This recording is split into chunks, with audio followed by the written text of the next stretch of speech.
Pessoal, hoje começando mais um vídeo. Já deixa seu like, se inscreve no canal aí. Eu vou mostrar para vocês hoje como é bom o som da nova Fiat Strada 2021. Vou ligar a música aqui para vocês verem como o som é bom, pessoal.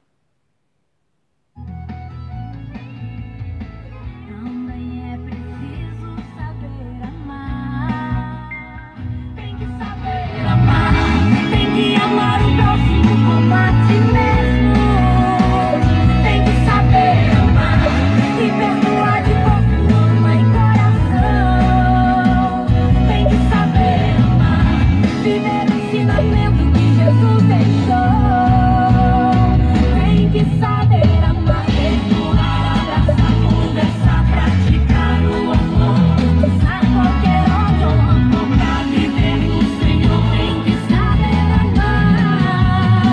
Tem que saber amar, não repartir sua mão, sempre abrir seu irmão, não ferir. Tem que saber amar, é impossível no céu entrar sem saber amar.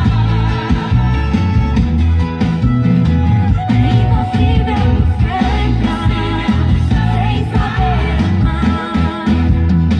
É impossível no céu entrar sem saber amar.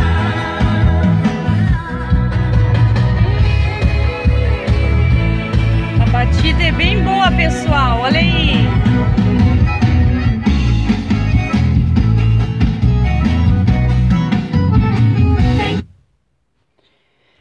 É isso aí, pessoal. A batida é bem boa, o grave é bem bom, o som é bem bom mesmo. Eu não sei, é que na gravação aí, vamos ver como é que vai ficar aí pra vocês, pessoal.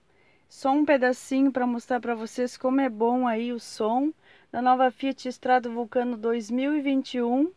E eu vou mostrar também aqui fora o pneu que uma pessoa me pediu para mostrar. Vou mostrar de pertinho aqui o pneu que uma pessoa me pediu para me mostrar aqui, pessoal, bem de pertinho, para ver se o pneu ficava bem no aro. Isso aqui não é um pneu enjambrado, é para o próprio aro 16 aqui, pessoal. Vou mostrar na parte de trás aqui, ó, que ele queria ver na roda de trás também, ó. Não é enjambrado, não é nada, é apropriado para o aro 16. Alguém acha que de repente foi enjambrado aqui? Não. É no próprio pneu já, pessoal. Não tem essa coisa aí de que foi colocado porque não é apropriado. Aquela famosa enjambração, não existe isso aí, ó. Isso aqui já é para ela mesmo, pessoal.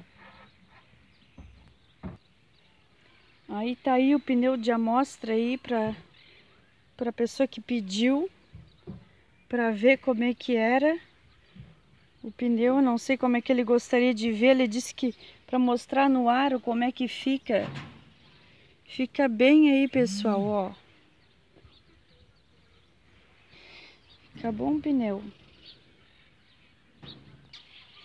Um vídeo curto aí mostrando o som e o pneu que uma pessoa pediu da nova Fiat Strada Vulcano 2021 aí, pessoal. Já deixa seu like, se inscreve no canal aí e deixa o tema aí que você gostaria que eu mostrasse pra você aí. Valeu, pessoal. Tchau, tchau.